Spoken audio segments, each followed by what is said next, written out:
Hoje eu vou estar fazendo a resolução da máquina Stonks.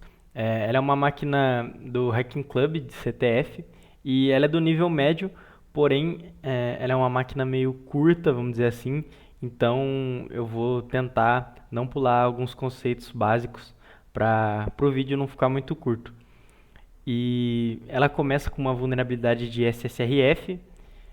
Com isso, a gente consegue acessar uma API interna e fazer um command injection. Depois disso, a gente consegue roubar a senha é, a partir do diretório .mozilla oculto no /home do usuário, e com essa senha a gente consegue virar root. Então é uma máquina, vamos dizer assim, simples, né? Eu vou passar aqui para a VM então. E eu já vou começar aqui com a varredura de portas com nmap, traço P menos, traço P traço, para varrer todas as portas. Vou passar o IP, traço P maiúsculo N para ele não enviar pacotes ICMP, que é o pacote responsável pelo ping. E eu vou colocar opção min_rate 2000 e T5 para ele fazer o scan mais rápido. Também eu vou passar a opção V minúsculo para ele ter verbosidade e assim que encontrar a porta ele vai aparecer aqui pra gente. Então aqui ele já encontrou a porta 22/80. Sabendo disso, eu vou abrir aqui o Firefox.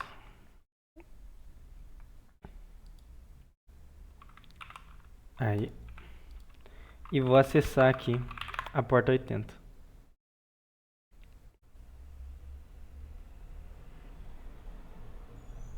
Tá demorando bastante. Aí. Então aqui a gente tem uma tela de login. A gente poderia começar agora a fazer uma varredura de um brute force de diretórios, né? Então eu vou utilizar aqui o FUF, que é uma ferramenta para isso. Vou passar o URL com opção "-u". No final eu coloco o fuzz para ele substituir as palavras da word list aqui. E agora eu vou colocar a word list, que é uma word list para descobrir conteúdo de web content da SecLists, que é uma word list bem conhecida. Então vou utilizar a Raft Large Directories, que ela acaba encontrando bastante coisa geralmente. Tem que tirar o zoom um pouco.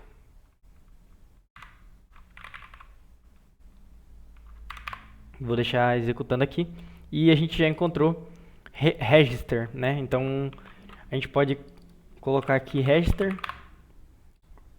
E aqui tem um campo formulário de registro. A gente pode colocar aqui um usuário, um e-mail. E a senha eu vou colocar o e-mail também.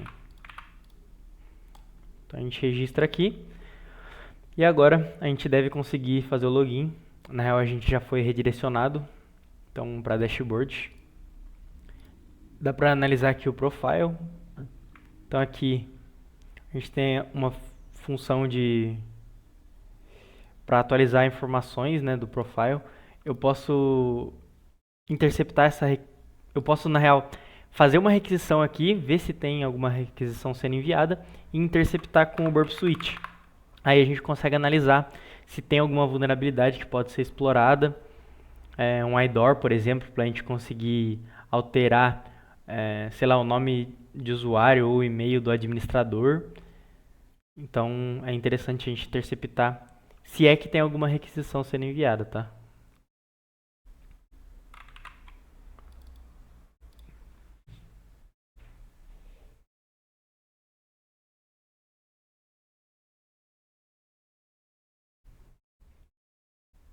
Vamos esperar carregar.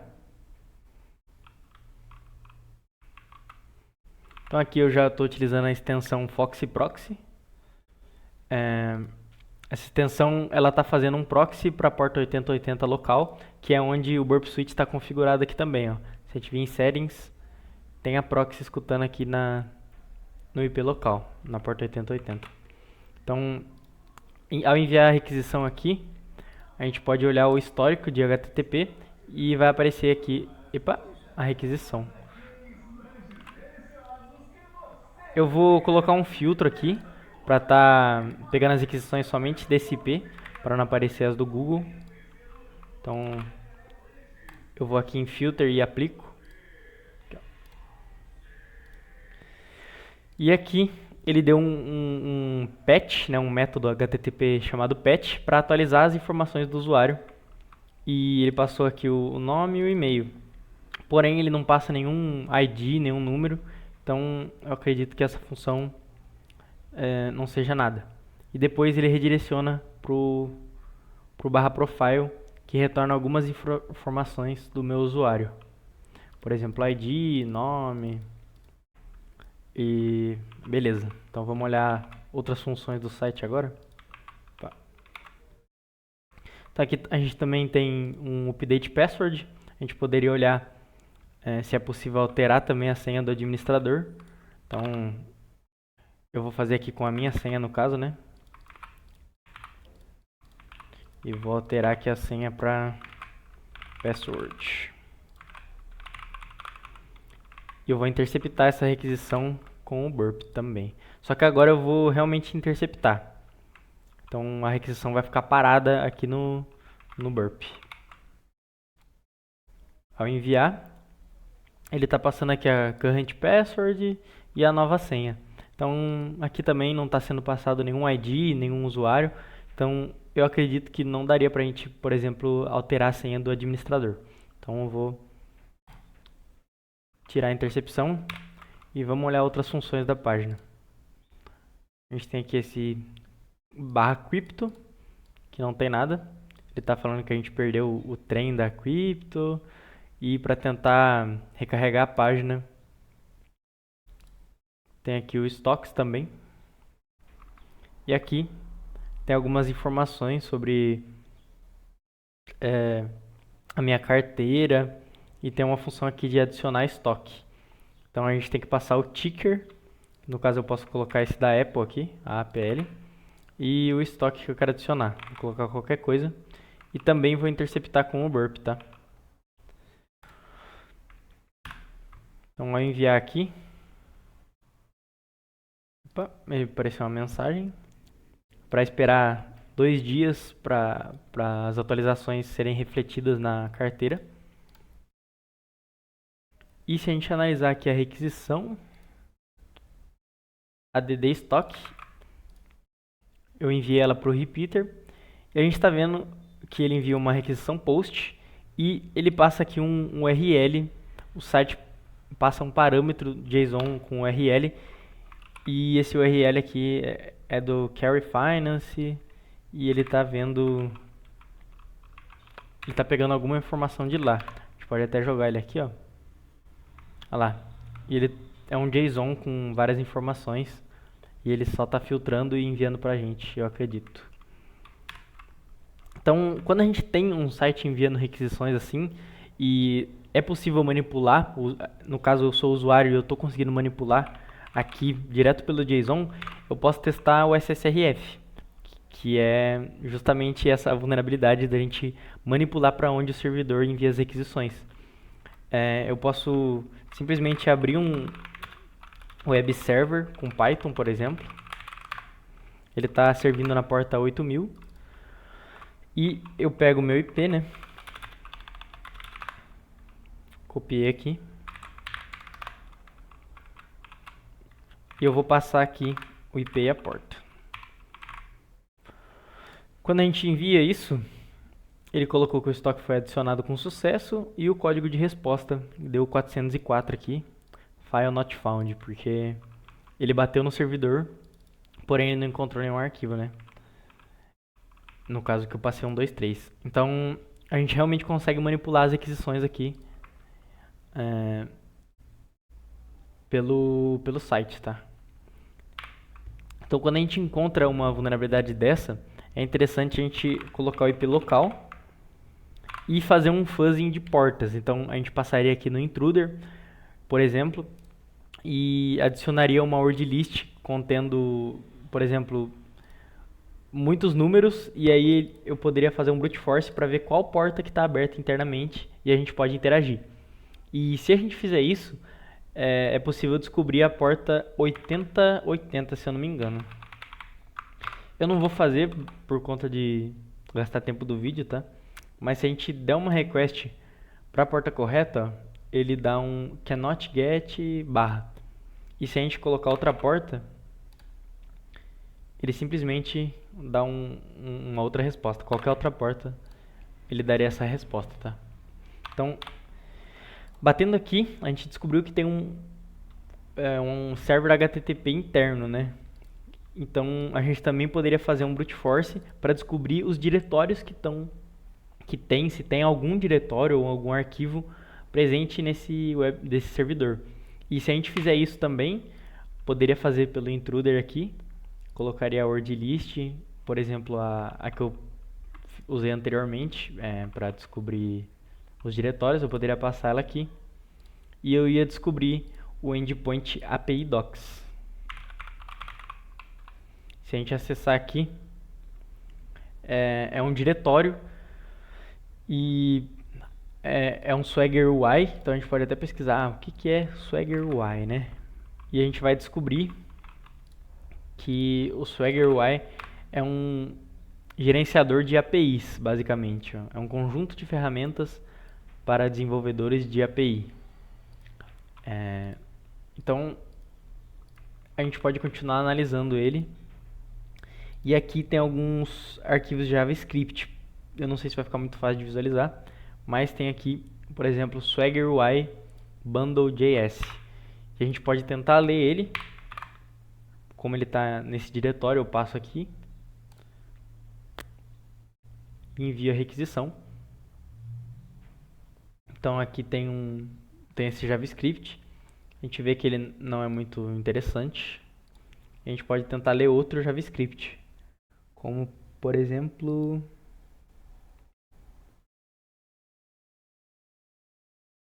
Swagger UI init.js, por exemplo. Vamos dar uma olhada.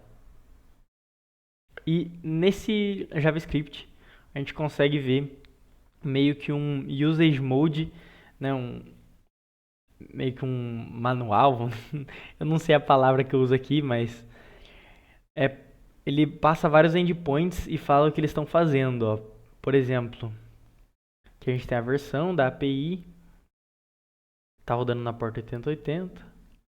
E aqui, por exemplo, em API v1 beta admin, ele está falando que é uma rota administrativa. Então, ó, interessante. A gente pode tentar acessar ela aqui. Eu vou passar. Só vou remover a barra invertida. E se a gente enviar, ele dá um Access Denied Token Required. Então, o acesso negado, que a gente precisaria de um token para acessar essa rota. Como a gente não tem, seria interessante olhar as outras rotas aqui. Então, a gente tem também API v1 Beta Secrets. Que se a gente jogar para cá, ele dá o mesmo erro. Aqui precisa de um token. E se a gente olhar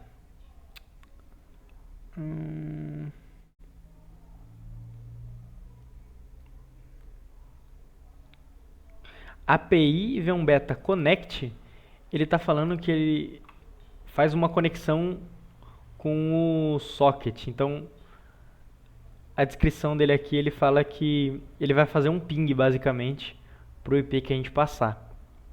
Então, se a gente colocar aqui connect, ele dá host parameter is required, porque se a gente analisar aqui, é necessário o parâmetro host, tá? Aqui, ó, parameters inquiry host required. Então ele fala que o parâmetro host é necessário. Então a gente pode passar aqui host igual e a gente passa um IP, por exemplo.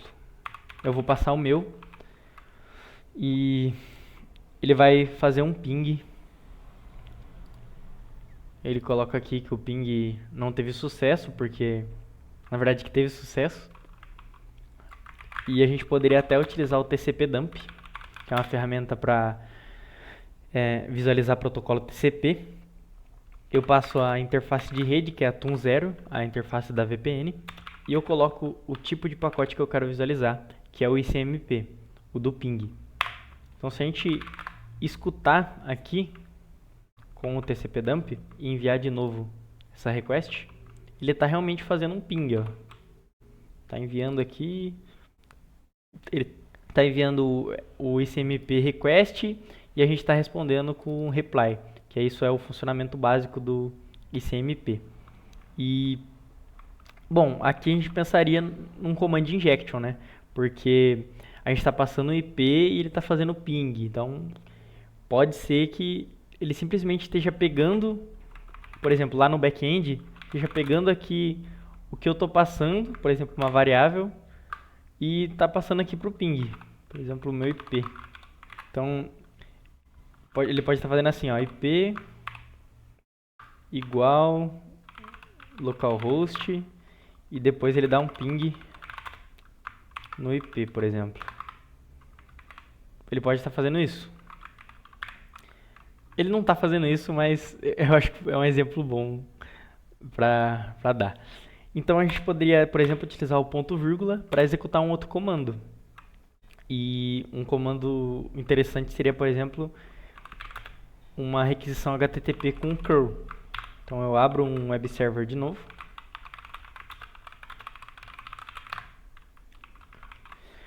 E eu posso utilizar o ponto vírgula e passar o curl. 10.0.46.27 na porta 8000, que é onde eu abri o meu web server. E quando a gente envia, ele coloca access denied. Então ele não conseguiu usar o curl, provavelmente porque ele está bloqueando esse ponto e vírgula. Então a gente poderia testar também o EE comercial, que quando ele executa o ping com sucesso, depois ele vai executar o curl. Então a gente pode testar. Ele executou o ping, mas ele não executa o curl. Provavelmente também porque tá na blacklist ou alguma coisa assim. Então, se a gente pesquisar, por exemplo, no Firefox por command injection, porque provavelmente você não vai, sei lá, você fala, eu não sei mais o que fazer agora. Você poderia pesquisar por command injection. E a internet parou de pegar. Então, voltando aqui, minha VM está meio bugada, então ela caiu. Mas a gente está pesquisando por command injection. Vou tirar a intercepção aqui. E a gente pode utilizar, por exemplo, o Hacktricks, que é um site que tem algumas tricks para hacking. É bem intuitivo o nome, né? E a gente poderia começar a testar essas técnicas aqui de command injection. E a técnica que eu utilizei para bypassar meio que esse mecanismo, né, de defesa que ele não deixa utilizar o ponto barra, por exemplo, ponto vírgula, por exemplo, é utilizar o porcentagem 0A. Se a gente decodar porcentagem 0A aqui no próprio decoder do Burp, ele acaba sendo uma linha em branco. Então, o porcentagem 0A é justamente isso. Se a gente colocar aqui oi, porcentagem 0A, oi, ele pula uma linha. Então, o porcentagem 0A significa a quebra de linha. Inclusive, quando a gente envia uma requisição, por exemplo, HTTP, se a gente clicar aqui no Burp Suite, ele tem um monte de porcentagem 0A, porcentagem 0D, que significa carried return, e line feed, que no caso é a quebra de linha e o começo de outra. Então, um faz a quebra de linha, que é o porcentagem 0A, e o porcentagem 0D indica o começo da outra linha, basicamente. Então, quando a gente utiliza um porcentagem 0A, a gente pode, por exemplo, testar fazer o command injection agora, que a gente está pulando para uma nova linha e pode ser que o comando seja executado. Então eu vou utilizar o curl de novo. Com o web server iniciado, a gente envia aqui e ele não enviou, tá? Agora enviou. É porque ele estava fazendo o ping primeiro. E Agora ele fez a requisição, então a gente já conseguiu fazer um RCE, a gente já tem execução no sistema de comandos. Então agora é só pegar reverse shell. O que eu fiz foi utilizar o site reverseshell.sh, onde a gente passa o IP e a porta. Aí eu vou copiar isso aqui e vou armazenar no arquivo de texto, heavy.sh. Então isso aqui basicamente é um script, né, que ele, se tiver Python, ele vai executar essa reverse shell em Python. Ele tenta também com o Perl, ele tenta com o Netcat e ele tenta também com SH. Então, ao invés da gente testar um por vez, ele já testa esses 4 aqui pra gente. E como eu já salvei o arquivo, agora a gente precisa abrir uma porta, né? No caso eu coloquei a 555. E eu vou abrir um web server em Python. E vou fazer o download dessa reverse shell lá para o servidor. Então a gente passa aqui heavy.sh -o heavy.sh, que é o nome do arquivo. Então ele vai fazer o download e vai nomear de heavy.sh. A gente clica em send e aguarda ele fazer o download aqui, ó. E agora é só a gente executar com bash heavysh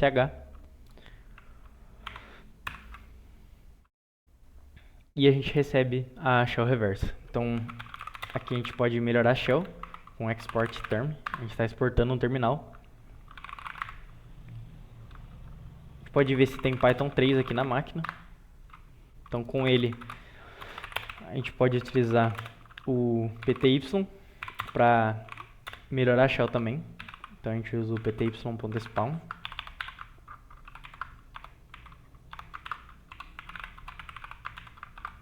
A gente vai estar spawnando uma bash aqui. E agora eu vou utilizar o stty.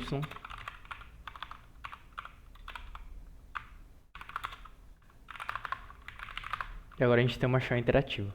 E se a gente voltar um diretório, a gente teria aqui a flag de usuário. Eu posso até... poderia pegar ela aqui, mas eu não vou fazer a leitura, né? Então, agora para a escalação de privilégios, eu poderia listar os arquivos ocultos aqui do diretório e eu ia encontrar o .mozilla. O .mozilla, eu inclusive acho que eu tenho aqui no meu /home, ó. Tem muita coisa aqui da minha VM, mas eu tenho também. E com esse diretório oculto, a gente consegue pegar as senhas do Firefox, tá? Caso... é uma técnica, né, bem conhecida. E caso a gente não tenha uma senha main configurada para o Firefox, para gerenciar todas as senhas, é possível quebrar, na verdade é possível pegar as senhas salvas no Firefox do investor aqui, que é o usuário. Então, posso até pesquisar aqui, ó, Firefox Password Steal, por exemplo, roubo de senha. A gente encontra aqui essa ferramenta que é o Firefox Decrypt. Ela é uma ferramenta em Python.py, então a gente pode utilizar na máquina. E se a gente ler como que ela funciona, você vai entender que ela pega as senhas do perfil.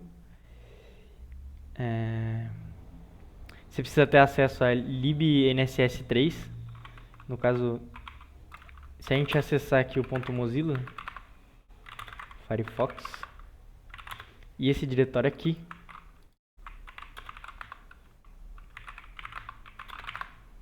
a gente tem todos os arquivos necessários para pegar a senha, tá? Então, a gente pode fazer o download dessa ferramenta.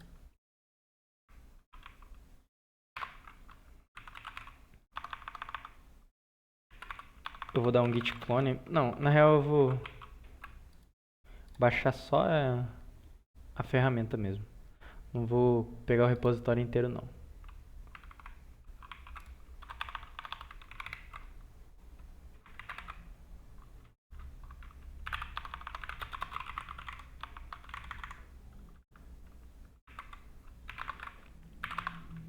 Pronto, então eu tenho o script aqui. Eu vou abrir o servidor para passar esse script para o servidor que a gente pegou a shell, tá? Então eu vou migrar para /temp e vou utilizar o wget para fazer o download. Então aqui ele tá... não sei porque não foi. Ah, eu passei o IP errado.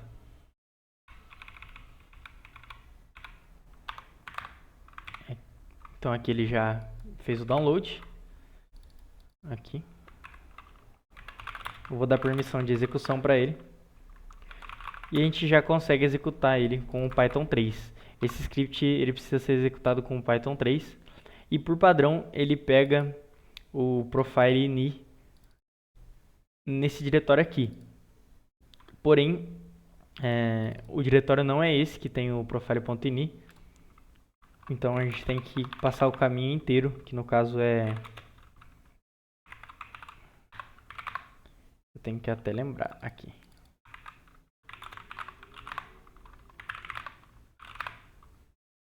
É esse caminho aqui que a gente tem que passar.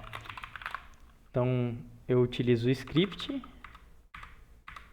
e como argumento eu passo o caminho para encontrar o profile.ini e conseguir pegar a senha. Então aqui ele consegue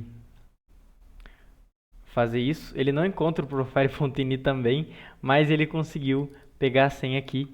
E se a gente utilizar essa senha para virar root, é possível e a gente tem acesso total ao sistema aqui. A gente conseguiria pegar a flag também.